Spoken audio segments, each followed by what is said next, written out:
Well, we had a weekend away from Orange County Soccer Club soccer as we are still recovering from the match 2 weekends ago that saw Orange County struggle on the pitch and made us all sad. We had our session last week. Now it's time to get back into positive thoughts, hopefully. We got upcoming match with Las Vegas. We're going to talk guest joining us as well. Let's get this party started. Welcome to the Show of Champions. This is the Orange and Black Soccer Cast.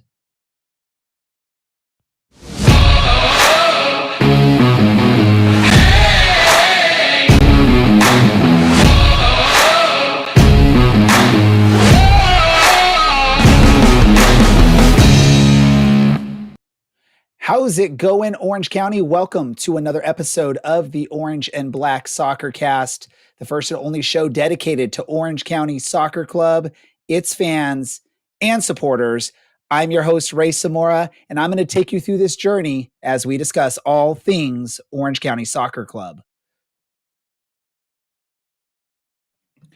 Well, it's early on in the season, and we love to get some analysis heading into the season, get to know some things. We have a great friend of the show, John Morrissey, better known as USL Tactics on social media. We wanted to speak with him beginning of the season. We're a few matches in, but I want to get his analysis. So let's welcome John Morrissey back to our show. John, welcome back to the show. How are things going for you? Doing really well, and yeah, excited to be back. Been too long. It definitely has. I feel like it's been like a few seasons now since we've really gotten a chance to speak. And a lot of things have happened in Orange County. Of course, a championship, some struggles after the championship, some struggles early last season, a great finish to the season. Now we're into 2025, and it's been an up and down roller coaster early on for Orange County. But we'll get into that. But I wanted to sort of get your thought process. Well, it's early on in the season, and we love to get some analysis heading into the season, get to know some things. We have a great friend of the show, John Morrissey, better known as USL Tactics on social media. We wanted to speak with him beginning of the season. We're a few matches in, but I want to get his analysis. So let's welcome John Morrissey back to our show. John, welcome back to the show. How are things going for you? Doing really well, and yeah, excited to be back. Been too long. It definitely has. I feel like it's been like a few seasons now since we've really gotten a chance to speak. And a lot of things have happened in Orange County. Of course, a championship, some struggles after the championship, some struggles early last season, a great finish to the season. Now we're into 2025, and it's been an up and down roller coaster early on for Orange County. But we'll get into that. But I wanted to sort of get your thought process of this team. There was a lot of moves, obviously USL, that's something that's very common. A lot of moves between teams, new players coming in, old players leaving, returning players, all that fun stuff. What did you like from Orange County in the offseason that you think is going to be very beneficial for the team in 2025? First and foremost, it was the depth that this team added in the attacking sense. You think about a player like Liam McKinnon, who we really haven't seen much of yet, but was unbelievable in League One. Tristan Treger is someone I've been banging the drum for since he was with Atlanta United too. Heggart coming back on a permanent basis, obviously a huge deal. I looked at all of those moves and immediately felt confident. The defense was more of a question mark for me. A lot of names I liked. I think we've seen so far, like Tom Brewitt is more than up to the task. Judy was good on loan with Las Vegas and has continued that this season. So pretty much all of the new signings have felt like a hit for me so far, which I think is something that's rare across the USL. So you brought up some of the positives there. Obviously, it sounds like the question mark for you is on the defensive end. I think that's where a lot of the fans are sitting, especially with the lack of signings or the lack of names there. Obviously, you're one injury or red card away, which we're now going to have to see how that goes with Ryan Dogman out after picking up a straight red card in the match against Monterey Bay. What concerns you most about that? Obviously, you said lack of names on the defense, but what really concerns you the most about that in the aspects of a USL season? Yeah, it's definitely the depth question for me. We've seen Dogman miss time before. And while I've been nothing but impressed with Pedro Guimaraes at that left back spot, he's a young player. There's going to be ups and downs. once opposing attacks kind of get the book on you and understand what are your strengths, what are your weaknesses, it's just tougher to get the job done at that position, and that's only natural. I think at the center back spot, like you've got Miles, you've got Brewitt, then Alcazar can slide back there. Beyond that, you said it yourself, you're an injury away from really feeling the pressure in that position. So on a first name basis, like if you're getting the strongest possible lineup, love it, completely bought in, had some question marks, those are resolved. But I'd still love to see another signing or two just to make sure in a very condensed USL schedule with a whole lot of travel, you're up to that challenge. Yeah, we were talking about this in our last episode a little bit about that lack of depth, and the question came up. I brought up the question, so it's something that just I thought of is with the youth on that back line. You talk about Pedro, you talk about Ashton Miles. We've seen Nico slot up to cover Kevin Partita in that more defensive midfielder role. Is there a benefit to doing that and being young in the back line, or would it make more sense to keep him back in the back line and maybe utilize one of your more forward midfielders and dropping them back slightly? In your opinion, what do you think works best in that type of scenario? I think the beauty of it is the variability. Like the fact that Ben Alcazar can play either position and do very well gives Danny Stone the flexibility depending on the matchup. If you're playing against a team that you know is going to try to activate their creative player up the middle, you can put Ben Alcazar next to Partita even and go for two more defensive-minded players. If you want Usman Silla in the midfield and really want somebody who's going to carry the ball forward and almost be like a deep-lying attacking initiator, you've got that flexibility too. I didn't know a lot about Ben Alcazar coming into the season, frankly. In having had conversations with people who are up on MLS Next Pro, it's clear that he was this excellent with Cincinnati, and I think we're seeing it already. And Danny Stone's making great use of the utility presence that he brings. So we've talked about a bunch of new players that you talked about so far. Which one excited you the most that when you heard Orange County sign them, and why did they excite you that much? Give us your analysis of that player, or two if you have a tie. Yeah, I mean, Liam McKinnon was certainly the first player that came to mind for me. I think last season on my own end, I really tried to do a more holistic job covering USL League One. And he made it a joy to do because he was that good in Greenville. Somebody who won the MVP award, won the Golden Boot, incredibly good, starting on the left wing, but then cutting inside, getting shots on his right foot. Maybe not the most exciting dribbler, but he's got a very good first step to get past defenders and open up windows for himself. He's only 25 years old, so there's some growth left in there. For me, McKinnon is a player with MLS upside, and while we've not seen it yet, he's going to be a difference maker over the course of 2025. So he would be the one for me.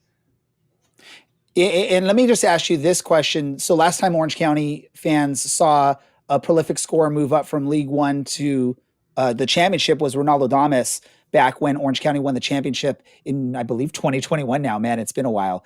Hopefully I'm correct when we're talking about this.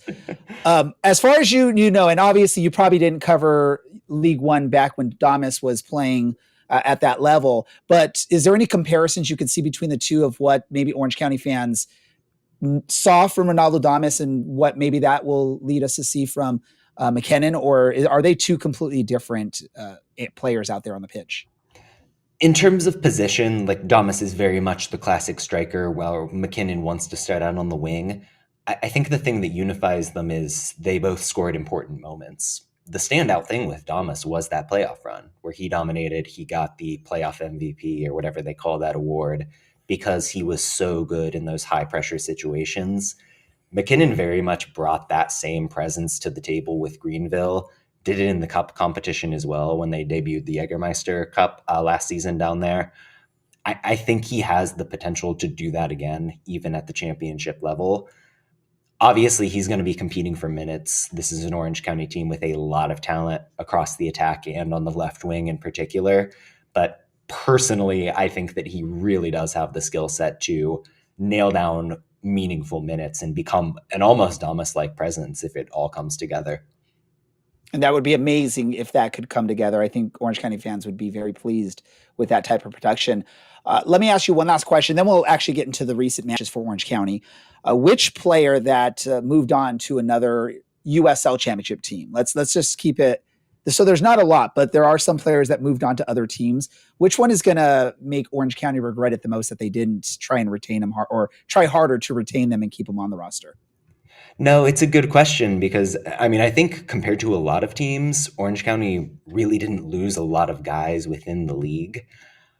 My gut instinct answer on this one, like, I guess it would almost have to be Thomas Among.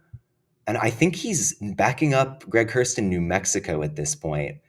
But Hurst very much has run hot and cold in the past couple of seasons. Among honestly kind of is the same profile of player where sometimes he's scoring, sometimes he's hurt. But if he can be a difference maker, that's somebody who is elsewhere in the Western Conference with a team that is going to be trying to compete for home field advantage against Orange County. No guarantee he'll get minutes necessarily, but if he's getting 20 off the bench at the end of a match, he can hurt you. And that's meaningful for a team like New Mexico that made their money on kind of late goals and late won matches last year.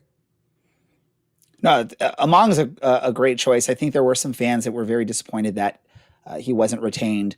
I'll throw out another name in there and just get your thoughts. Ashish Chadha was another one that I think a lot of fans would have loved to see return because of his flexibility in the midfield. And we also saw him on the outside defense a few times last season. Do you think he's going to have some success with his new role in Las Vegas? Yeah, I think he started their first match. Kind of one of those odd deals where he's on a 25-day contract, but the expectation is they're going to convert that thing into the full season.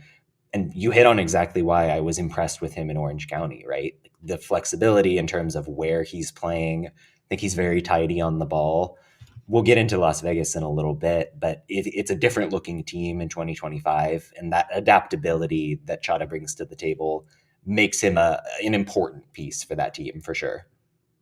Awesome. Thank you for all that. Let's move into what's happened so far in the season. Orange County has 3 matches under their belt.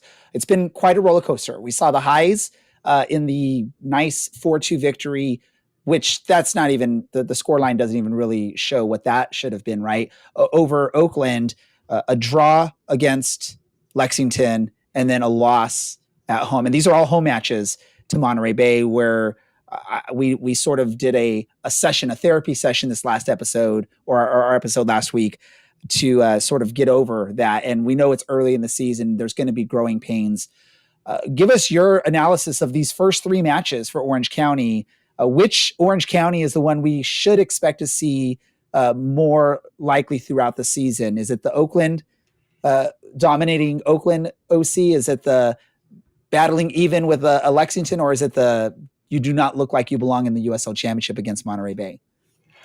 I mean, cards on the table here. I picked Orange County to finish second in the conference, so I'm really a believer in what this team is doing. That kind of means that my answer has to be the Oakland game by default. But even if you look at the advanced numbers, like Orange County is first in the league in expected goals right now. They're tied for the league lead in actual goals. I think there were question marks about the offense, whether all the new faces would blend, and they've done so brilliantly, even without Jameson and Traeger and McKinnon really getting meaningful time so far. For me, I barely mentioned what Kyle Scott and Chris Heggard are doing in those central areas, and Heggard even a bit on the left wing.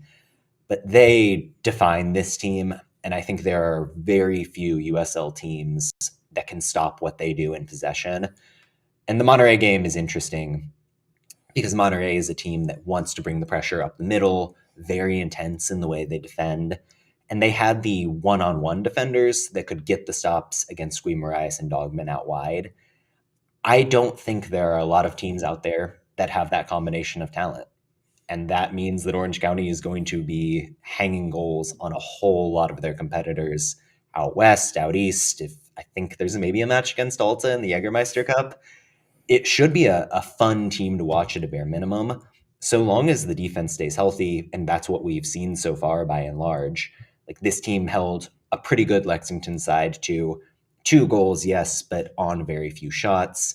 The Oakland game, they only started allowing goals once it was really done and dusted. I tend to believe in the overall vision. Yeah, and my analysis when you look at the Oakland match and the other two, there's two key pieces for Orange County that we're missing in Cameron Dunbar and Kevin Partita. Which one do you see as more important for Orange County? If you can only return one quicker than the other, which one is more important for the early success for Orange County? It's Partita for me, somebody who I've loved since he was even back in Reno, but he does all the dirty work you want in the midfield. I would argue if you're looking for someone who is just a pure defensive midfielder, he's the best option this team has, a veteran leader at that. Dunbar is a great player, very dynamic, but Orange County has a lot of very dynamic wingers and attackers. So Partita feels like the guy who is more of a linchpin at the moment. Moving ahead to the upcoming match against Vegas, again, Orange County coming off a struggle, but getting a bye week early on to sort of, I guess, forget about what happened or maybe dwell on it and make that motivate you for an upcoming match. What do you think? What do you see from Orange County? What do they need to do differently than they did against Monterey Bay to get the results that they probably want against Las Vegas? The big issue against Monterey, for my taste, was the transition defense. There were a couple of chances where Monterey was able to find space, able to play a ball over the top into their forwards, and it just felt a little bit too easy. Las Vegas is a team that their only chance of scoring comes on the counter. They've been very defensive minded so far, very willing to sit in a low block and try to punt their way out of it and get a quick goal on the break. If Orange County can clean up what ailed them against Monterey Bay, that really feels like the way to stop Las Vegas. And the lights aren't there yet in terms of the organization. So if Orange County can be smart in transition and just trust their offense to eventually break Las Vegas down, it should be a win. Never say never, because this league is really chaotic and the Lights have some talented players, but it feels like there's a very clear formula if you're Danny Stone looking at this matchup. The beauty of soccer, the beauty of the USL is any team can win in any given week, and that's what makes it beautiful to watch. What are your thoughts? I know you already said you picked Orange County to finish second on the West. After what you've seen so far in the first three matches, are you still confident that that's where they should finish, or does it change your thought process on the team and where they'll finish the end of the season? If I was a betting man, I would say somewhere in that first to fourth home field advantage range. I've been more impressed with teams like Monterey and Lexington than I maybe anticipated. So there will be some competition for those spots. But Orange County, when they're playing their best soccer, has looked undeniably like a team that could be competing for the number one seed when push comes to shove. If they can get the balance right, which I believe they will ultimately, there's no reason to kind of change what I was expecting. Well, thank you for that. Before we let you go, John, I want to thank you so much, first and foremost, for taking some time to be with here and on the show and talk about Orange County and just talk about your overall thoughts on them. If our listeners want to hear more from you or read more from you or see more from you, give us the lowdown of everything, everywhere they should go to look for John Morrissey, aka USL Tactics. Yeah, I mean, the problem right now is that it's becoming a real laundry list for me when I have to plug things. I would tell you to start with backheeled.com. It is a subscription site. It is paywalled, but I really believe it's the best cover. And as always, it's fun to have John on the show with us. Again, friend of the show, very, very knowledgeable about the sport. And as much as I would have loved to make this a Ray and John show this episode, we do have some normal faces joining us just a little bit later than normal. First, let's bring him on. That's Dylan. Dylan, how you doing? And what are your thoughts on what John had to say? I'm doing well, and I'm always disappointed / impressed when John shows up, because then I just feel really stupid. There's nothing that I'm going to say that's going to hold a candle to anything John ever has to say. But I guess the one thing I was surprised by was the Thomas Among shout. I think the Dylan Powers is the biggest loss from last year. But maybe we'll get someone else's thoughts on that soon. Well, a big part of the question was like players that left to other teams in the USL. So obviously that sort of eliminates a Dylan Powers on that. See, one. Yeah, I'm not. This is what I mean. John Morrissey is just so much smarter than I am. Well, let's see. We got another person here. Dylan, or not Dylan, Brad. Brad's the other person. I don't want two Dylans. Trust me. I do not want two Dylans on this show. Brad, how are you doing? John out here with the world-class brain cells, and Ray is working overtime to rub his two together to introduce us properly. Oh, it's hard. It's, honestly, I'm a person of just very consistency, and the fact that I'm introducing you all almost midway through this episode, it's thrown me off a bit. And Dylan doesn't like my English word choices. Huh, Dylan? I never do, but it's fine. I'll let it go. Well, let's talk a little bit about this, right? So we got into this a little bit with John here just a little while ago, but the Vegas match coming up, it's a chance for Orange County to sort of forget about their woes against Monterey Bay, get the ball rolling again. I'm going to go to you first, Brad, since you are the local there in Vegas. What are your thoughts on this match for Orange County against Las Vegas? Yeah, I believe the one name that was left out that I really thought that of all people, you and Morrissey were going to point out was Ashish Chadha, formerly Orange County, Zot boy for Las Vegas, and he's filled in kind of that Kevin Partita role out in Vegas. Morrissey said it best when he said Vegas has been playing defense and kind of swapping over into aggression, and that's how you're going to beat them. If you look at their games, their first goal of the year against Tampa Bay was an absolute fluke of a goal. Goalie for Tampa Bay tries clearing it, hits it off his own player. Vegas player picks Christian Pinzon picks up the ball and just kind of gets to dribble it into the net. With that said, Vegas is also 1-1-1 on the season. They also had a bye this last weekend too, I believe, and are coming into this game fresh as well. So luckily, team's going to be traveling. If it's a hot day here in Vegas, it's going to be 80 degrees at this time of the year, which is a far cry from the 120 that we're about to see coming up soon. So you can't really blame altitude here because we're only at like 2,000 feet, and you can't blame the heat that we're going to be expecting soon for this weekend. So it should be a very competitive game. And look, if Orange County doesn't come out to win this game, you can't blame it on anything but themselves. I do believe that Orange County remains a top 4 team in the West. So this is going to be one of those games you have to pick up those points on. And let me just say really quick, John and I did briefly talk about Ashish. It wasn't a complete overlook on that. We did talk about him, and John mentioned how impressed he was on that opening match for Ashish with Vegas. Dylan, your thoughts with this match? Is this a match that's going to be difficult for Orange County, or is this a good opportunity to be facing a Vegas team, I think, that is still trying to figure themselves out as well early on in the season? I feel like it's a bit unfair. They are a place above us in the table right now. Are we still trying to figure out? Yeah, name our best 11, and I don't think you can, because I don't think we really, like John Morrissey said, we'd love to see another signing or two.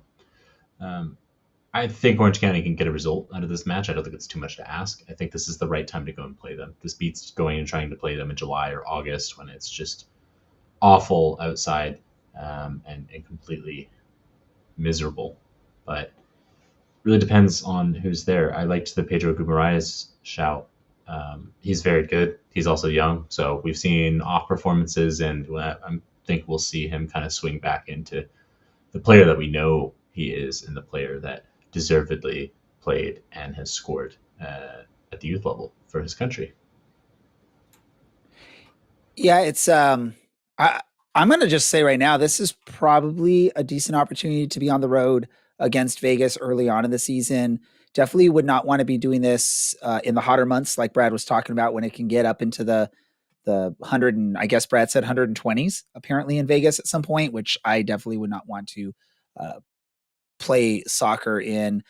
But also just it's early on the season. I think it's always a good opportunity to sort of steal a victory against some teams. Obviously the way Vegas looked last year, you're anticipating they're going to at least be competitive again this year. And if you can get a one up on them early on while they're still figuring things out, yes, we are as well. But that's what makes it beautiful, is both teams are trying to figure it out. Both really can potentially come away with something, which would be nice to see. You're looking at comparable opponents, and DK brought it up that this past weekend it was a 0-0 draw against Oakland for Vegas, which if you go back to our first match of the season, we did a lot better against Oakland. Now, things are different. Players are missing for Orange County that were key parts of that, like John and I were talking about with Kevin Partita and Cameron Dunbar. But I'm looking forward to this. This is a good opportunity for Orange County to get back on the right foot. Am I using that right, Dylan? I don't want to get in trouble from you for saying things incorrectly. You never get in trouble. I just usually silently judge here, and occasionally I make a comment. And as we're streaming, it's not just recording. We're streaming this live. So if you do not watch us live, remember that we do stream live every Tuesday evening, 8:00 Pacific time on YouTube, Instagram, and Facebook. You can watch us, or you can always listen to us in podcast form wherever you listen to podcast a day or so after the episode. It depends. Sometimes it's difficult to get the episodes uploaded if I have to do a little bit of fixing up of the video/audio. But we're watching right now. Look, Open Cup's going on tonight. And I think everyone's favorite underdog, El Farolito, I believe they are right now. It's a draw with Monterey Bay. And I think that's lower level U.S. soccer, underdog. I think almost everyone picks them. Am I wrong? Am I being too nice here, Brad? Who are you going for, Monterey Bay or the Burrito Boys? I think that silence means he's going for Monterey Bay, maybe. Whoever wins after 120 minutes of just pure lower level American soccer grit. Let's be honest. Whoever gets more tired after this, it makes me happy. Just more soccer, please. What about Dylan? Is that your underdog when you look at the list of underdogs that you think potentially can go far? Is that the obvious choice? I'm not going to pretend like I know what's going on in the Southeast. Des Moines will probably enter at some point, and they always seem to sign a bunch of perennial MLS players who, maybe a year past it for their runs. But hey, all I'll say is I'm very much looking forward to grabbing myself a burrito in Oakland in a couple weeks. There you go. Awesome, Dylan. Let's get down to this. We need to do some predictions on this match, unless anyone else has something else they want to say about this Vegas match before we get to predictions, and I'll hand that off to Brad once we're ready to talk about predictions. I think Brad, Dylan wants to say something. Yeah, I do actually. What happened the last time that Orange County faced Rico Rosarena? Like, what was he doing last year? Because I will never not remember what Ronaldo Damas did to him. Last year, Rico Rosarena was he also playing. Yes, he was. Okay, all right. So let's bring 2021 back. Predictions, Brad. How do we want to talk about this? Yeah. Okay. Well, first of all, my bold prediction of the week is that I do believe Vegas will be the best dressed team on the pitch, and hopefully that's the only thing they'll be the best at this weekend's game. As I think Orange County is going to win this 3-1 on the road. Dylan, what about you? That's boring, but I'll go 2 on Orange County. All right. I'm gonna hope for a shutout. I think we're 0 for 3 on shutouts right now. So let's get a shutout in Vegas, and let's go with a 2-0 shutout for Orange County on the prediction here. If you're listening live, share your predictions in the chats, and we will share them on the screen, or producer Andy will share them on the screen. We will talk about the prediction game, but before we do so, we have another guest. It's one of those great episodes where we have multiple guests, and we do have another guest here to join us. And this is a former Orange County Soccer Club player, a player that is now doing more stuff out and about in the soccer world in Southern California. That person is Mr. Harry Forrester. Harry, welcome to the show. Thanks for having me, guys. How you doing? Doing amazing. Thank you for taking some time to join us. For those that are maybe newer fans with Orange County, Harry played a couple seasons with us back in the... How long ago was it now, Harry? I believe it was 2020 when I finished. I think I finished during COVID is when I retired. So joined you guys back in 2018, 2019 season. Awesome. And so he played a couple seasons with Orange County, and now he's still continuing on that soccer journey, but now in a role of developing soccer talent in and around Southern California, especially in the Orange County area with Prospect Soccer Academy with one of your good friends, Rob Kiernan. Harry, we'll talk about your time with Orange County maybe in a little bit, but share with us, what is Prospect Soccer Academy and how are things going, or what's going on with you guys at the moment? So Prospect Soccer Academy, we are a full-time soccer academy. So when we moved over into the States, myself and Rob, obviously we both played for Orange County, and we kind of realized that there wasn't a real system the way that we grew up at home in the UK, where you have your education and your soccer training under one roof. So, over the last couple of years, we've been really working on that. And now we have a full-time academy where our students come, they do their education online. So, we're getting that element done, and then we train 2 hours on the field with them every day. So they get in their technical work every single day, improving players in and around Orange County, and, looking to eventually, break out into other parts of America.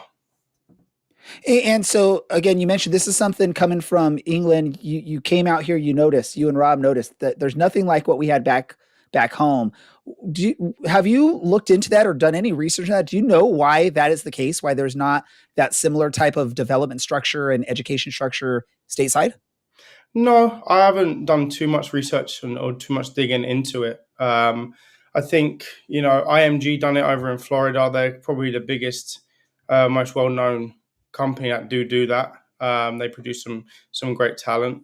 I'm not sure why, but we definitely saw a gap in the market with it, and it was a way for us to really, really hone in on people's development and players' development. Just through the sheer hours we get throughout the year. They're with us every single day. We're doing 2 hours just technical work every single day. So just by pure compound, these players are getting a lot more exposure to playing the game of soccer. And these players, let me just to get a better thought on how this works. Like, are they playing? Like, do you guys have like your own team that plays, or do these players study and train with you, and then they have the freedom to go play with whatever organization they want to play with for their actual competitive soccer? Exactly. So we're club neutral. We don't participate in any games. We're a kind of additional supplement to help the clubs in a way. When we're helping their clubs, we're helping their players get better. And also it's somewhere for students to go, like-minded students who are, interested in really trying to go far in the game, whether it be at collegiate level, whether it be, pro. But we will always probably remain club neutral to try and, just help the player and the individual themselves rather than branch off and partner with any clubs. Back to your question, we don't play any games. It's just solely training. So it's Monday through Friday, and then they go off to their teams on the weekends and they participate and they play games with their clubs. Harry, got a question from Larry, who for some reason is not here tonight. But any players that we should be looking at for the future coming out of your academy right now? Yeah, we've got a couple. We've got a couple that are good. We've got a mixture of boys and girls actually. So we take, we're co-ed. We have male and female players. There's a couple players that are with us now that are with LAFC who are decent, albeit still very, very young and early in their development, but they're showing all the right signs. And we've got also a couple girls that, we have high hopes for that can continue to push. Amelia, Bella, two to name that we feel that could really make an impact, like I say, either at collegiate level or professional level. Got it. And then Harry, not to make you give away your secrets, that is, but what's your favorite drill as an academy director that you're putting these kids through? Well, if you've seen me play, you kind of know my game style. So anything crossing, finishing, anything goal related, I'm normally the one to be doing that. And as you guys would know, my business partner and best friend, he's more on the defensive side. So we've got a good balance of what we do. But yeah, I'm definitely more inclined to be doing any sort of attacking, shooting drill, anything creativity wise. And Rob really takes care of the other side of the game for the students as well. Awesome. It's lovely that you mentioned him, Harry, because he is here in the show. I'd like to bring on one of the men who helped us raise a trophy in 2021. Got a red card against Colorado Springs, if I remember correctly. That was definitely needed to keep us in that game, and eventually would go on to be in the finals and win that trophy. Mr. Robbie, how are you doing today? I'm good, thank you guys. Sorry for the delay. I had a bit of a technical issue getting on with the microphone. Harry can he can probably admit that I'm not the best when it comes to this kind of stuff, so I do apologise for the lateness. But yeah, things are good. Thanks for having us on. I just heard Harry give you the back end of that, and yeah, everything that he said is totally spot on, and we're very balanced in what we bring to the kids in terms of the attacking and the defensive side of things. So I think it's a nice balance for sure. Awesome. Robbie, we asked the same thing out of Harry. Moving on from a soccer playing career is never easy. But obviously, you guys found your niche moving into kind of the space that you guys are in now. Kind of walk us through, end of your career and what led you guys to wanting to create this academy together.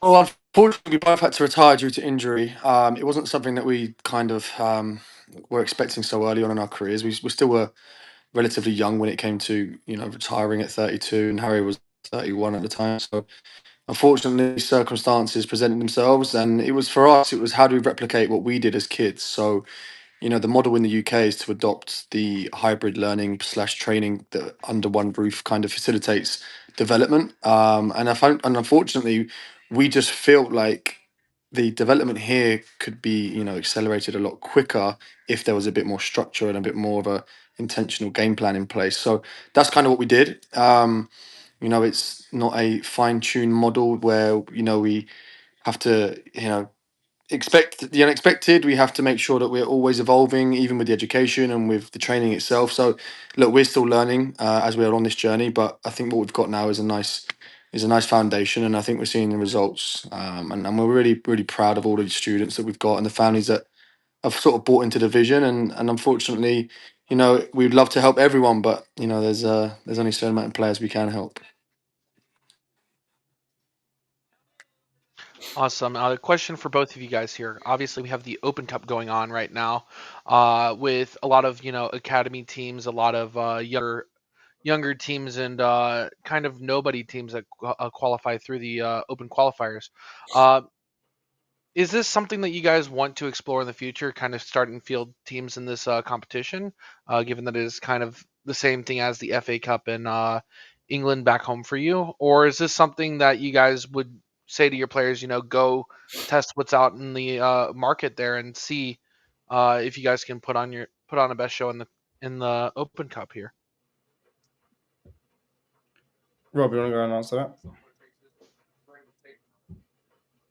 Yeah, I think from our perspective, the FA Cup brings memories. I mean, Harry had a really good run, and it was just an opportunity to go and play against higher level clubs and teams, and being in an arena with maybe higher caliber players. But I think from our perspective, look, we're completely club neutral when it comes to our own players. We have players attached to all of the clubs locally, and obviously with Orange County being our former team, we want these guys to go and excel and go and give a really good account of themselves. Which even we took the kids to the game, I think 2 weekends ago now, and every time we go back there, the club just grows in stature, and the fan base is continuously growing, and even just little details around the stadium. I think it just looks like a professional club that's again probably in a position that wants to compete with the MLS teams, and I think they can do that. Obviously with a little bit of luck along the way, as always. But yeah, the FA Cup back in England is such a prestigious event, and it's such a good opportunity for young players to go and showcase themselves against high quality and caliber players.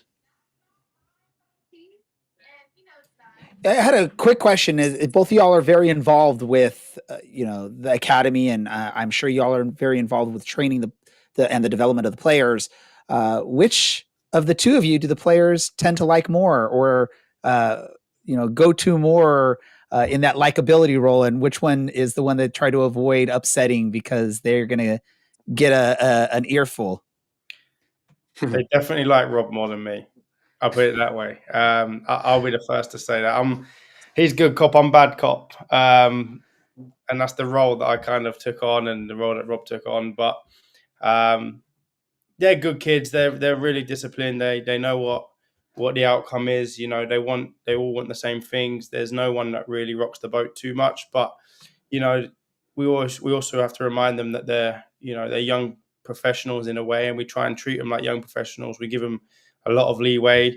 We give them a lot of respect, a lot of encouragement, but also, just like the real world, that there are things that aren't going to be accepted whether they leave and play at a professional level or college level, or whether they, excel in business and they go on to do great things there. There's rules and there's policies in place for a reason. But definitely, to answer your question, I think Rob's definitely the fan favorite when it comes to the kids, for sure. You got to have that. You have to have a good cop. You have to have a bad cop. It just makes it work really well. I'm glad both of you are willing to take on your roles that you're taking on to do so. Let me move on a little bit to sort of soccer in general. Obviously, over the last few months, there's been a lot of news for U.S. soccer. Obviously, there's a sort of battle between MLS and USL. USL announcing they want to go first division and they want to introduce promotion relegation. MLS is partnering with a lot of the young club teams around the country to try and sort of build out their base. In both of your opinions, and you all can have different opinions too, like, is there a right or a wrong way, or which one do you feel is doing it maybe the better way for the game of soccer? And if you don't want to answer it, by all means, you don't have to. No, I would love to answer that. I think it's important there's an infrastructure which promotes competitiveness, and I think there should be rewards for clubs that consistently perform at a high level and they perhaps can get promoted into a higher level. I think that offers players more value to fight for something, as opposed to knowing that, well, even if I finish bottom of the league next year, I just still get the same contract and I still have the same position, and it's a franchise, as opposed to where we're from. It's genuinely, at times, it can be a difference between some of the lower league players paying their mortgage or not. And with that brings a whole different hunger and a different appetite. And also with the fans, it's like they have the ability to see their club grow and promote themselves through the league. So me personally, I think it has to come in. I think it has to be also putting respect on the players in this country. And I'll give you an example. So we tried to actually take one of a really good USL player back to Europe. Me and Harry both had very, very high opinions of this player. We would put our own reputation on the line for this player. And unfortunately, we got met with, "Hey guys, look, we appreciate and respect that you guys have a real good insight to this player, but he's just not playing at the level. He's not respected enough." And it was frustrating for us because we actually felt like that's such a shame that this player will never get the opportunity that we feel he could absolutely go and flourish in. And I think if there was that little bit more competitiveness and they had these leagues that had a bit more infrastructure and the leagues were taken a bit more seriously, that's when I see this country really now evolving in the game of soccer, because there's undoubtedly the talent here. The volume of players here, it has to now start getting the recognition it deserves, in my opinion. I just think, from my opinion, it stops anyone down in tools and not giving 100%, towards the back end of the year when they might not be playing for anything. At home, we was playing for something, whether you're chasing a championship or you're fighting not to go down to the next league below you. So all year round, there's something to play for, whether you're at the top or the bottom. So that creates a competitiveness from day one to the last day of the season.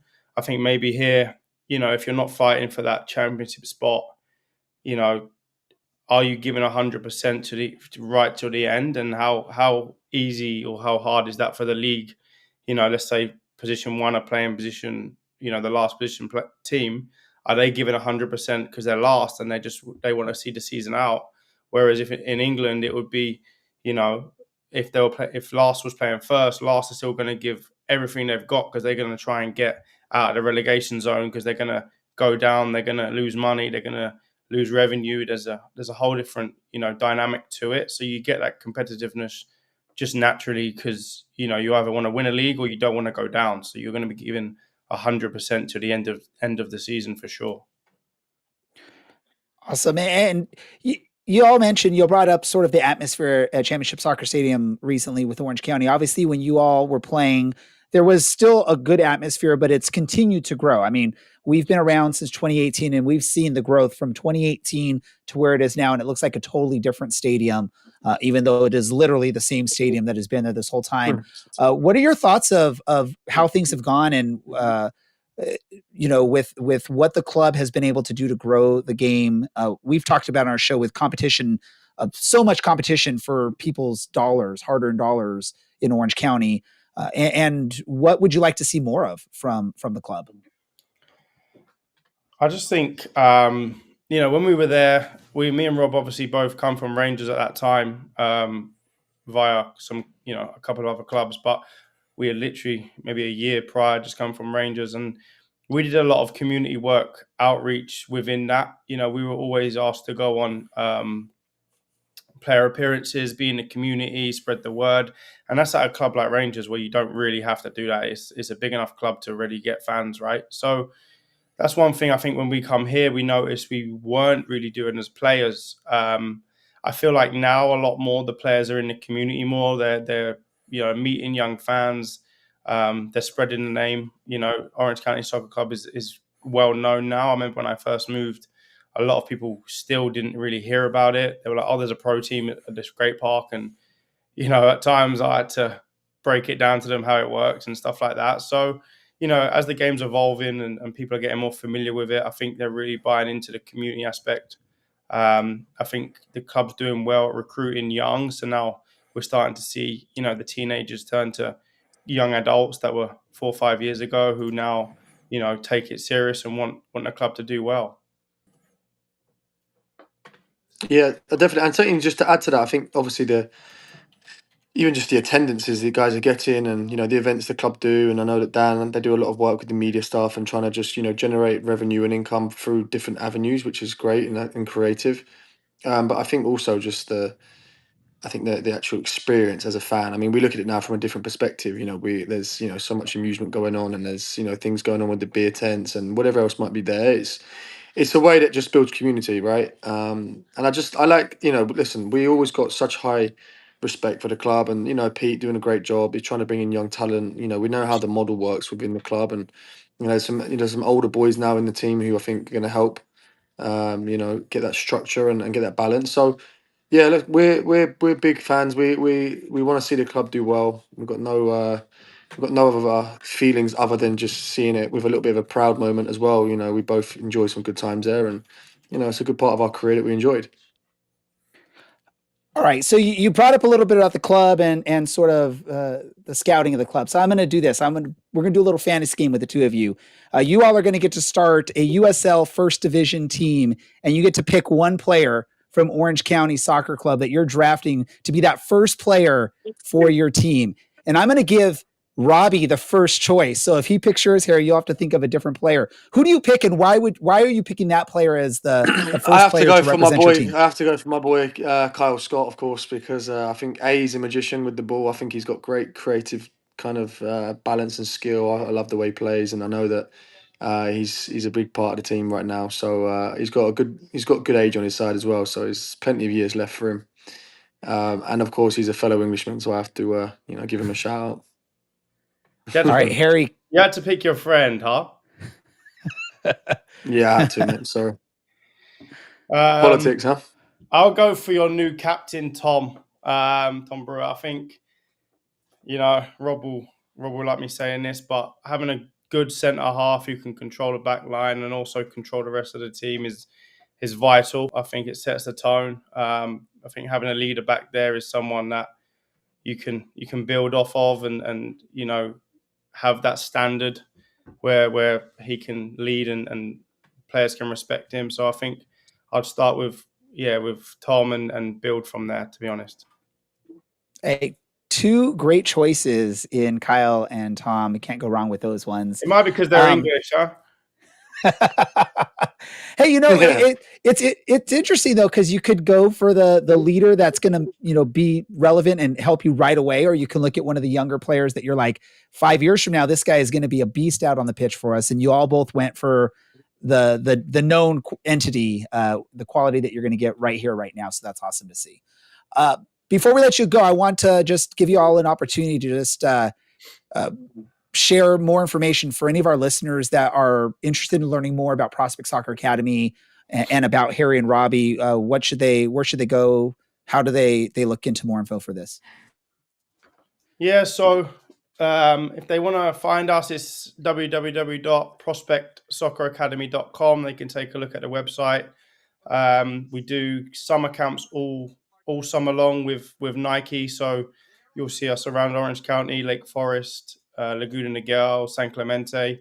So we've got summer camps running all year. And then obviously if you're a little bit more serious and you want to really, really improve on the game, then come and check us out at the academy where we're doing shadow days and stuff so people can come and really feel and see what we do. And we'd love to have people down.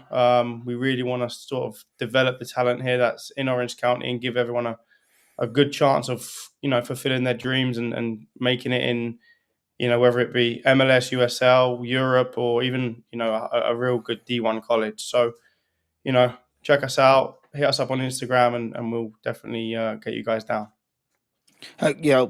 Definitely. I'm sure some of our listeners, if they're not already, involved or have already looked into it, I'm sure some will be doing so in the near future. Well, I want to first thank, I know Rob dropped off the stream here, but I want to thank Rob, Kiernan, and of course yourself, Harry Forrester, for taking some time to speak with us on this episode.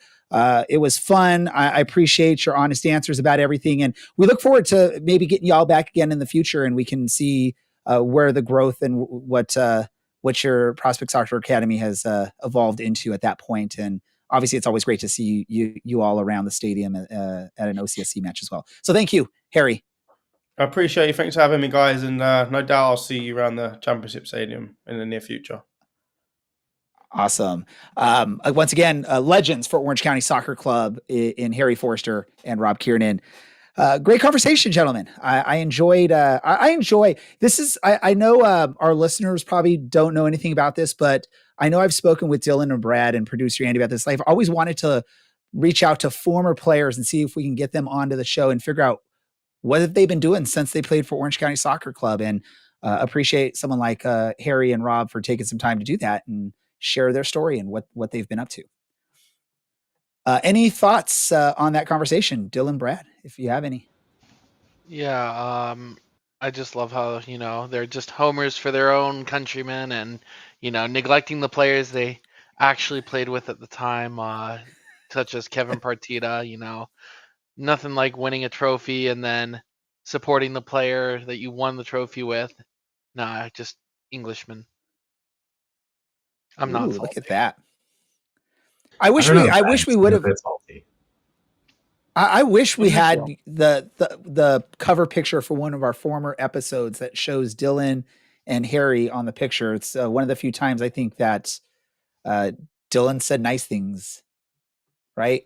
I've said plenty of nice things about Harry. I'm giving you a hard time, Dylan. I know you have. Let's do this before we get into the wrap up of our show. Brad, I want to give you an opportunity because I know you sort of run our prediction game, but we haven't really had an update on that as of recent. I know you wanted to just share an update on what's going on with that. Yeah, look, I'll be openly transparent with everyone in the group.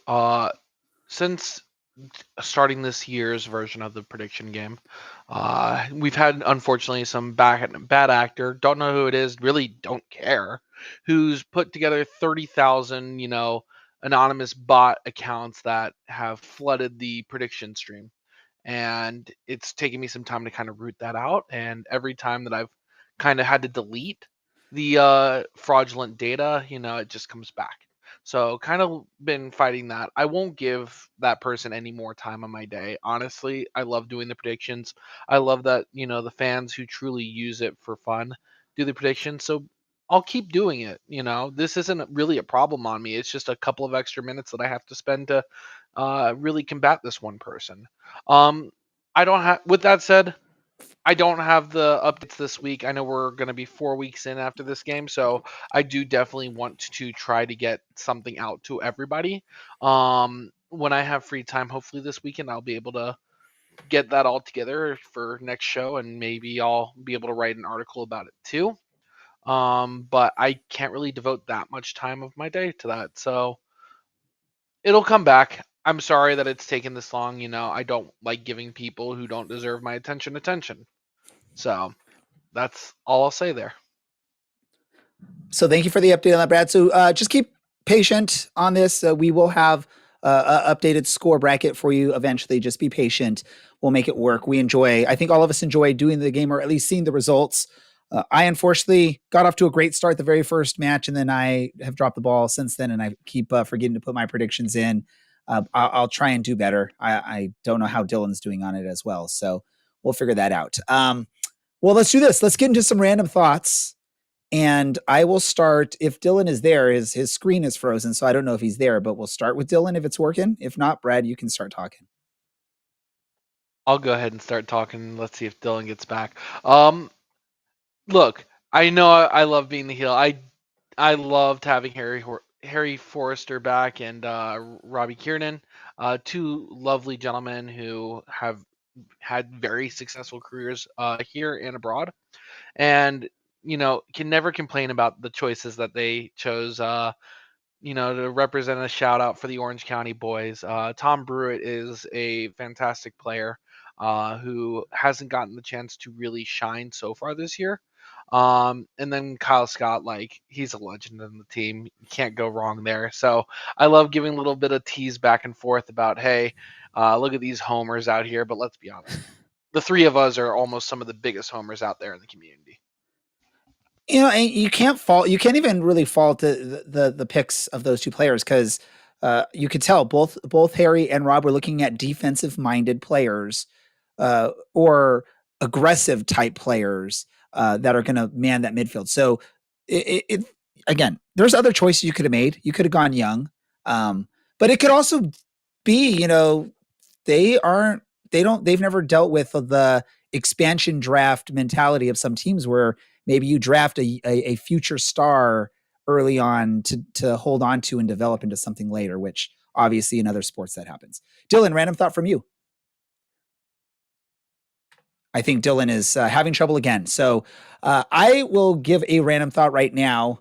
90th plus 5 minute. El Farolito is winning against Monterey Bay. It's almost the end of that match. So there's a cup set potentially on there. The Burrito Boys look like they are going to pull it off, unless I just jinx them and Monterey Bay gets some sort of last minute equalizer. Brad, since Dylan seems to be having difficulty jumping back on, we're just going to go to our what did we learn, and we'll wrap things up. Brad, what did you learn on this episode? Yeah, I learned this episode that Dylan's internet is worse than my unmuting myself skills. Dylan, did you learn anything? Yeah, I learned that apparently I'm about as technologically capable as Robbie Kiernan, unfortunately. But outside of that, I mean, I'm just glad we got to kind of chat to them and catch up. It's been a few years, and I'll admit that I'm sad I didn't learn what their favorite moments playing for Orange County were. I feel and I hope I can pick what Kiernan's was, but I'd love to know what Harry's was as well.